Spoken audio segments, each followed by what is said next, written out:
अल्पावधीतच समाज माध्यमांमध्ये विश्वासार्हता व प्रामाणिकपणाच्या माध्यमातून नावलौकिक प्राप्त झालेल्या लोकराज्य न्यूजचा 15 ऑगस्ट रोजी म्हणजे भारतीय स्वातंत्र्य दिनाच्या दिवशी तिसरा वर्धापन दिन आहे आणि या तिसऱ्या वर्धापन दिनाच्या निमित्तानं खऱ्या अर्थानं सर्वसामान्यांचं हक्काचं व्यासपीठ म्हणून लोकराज्य न्यूजकडे बघितलं जातं।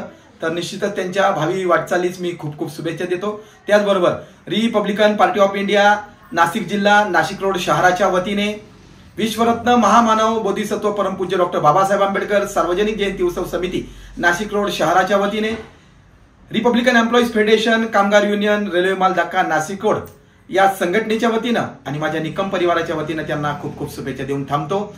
जय भीम, जय शिवराय, जय संविधान।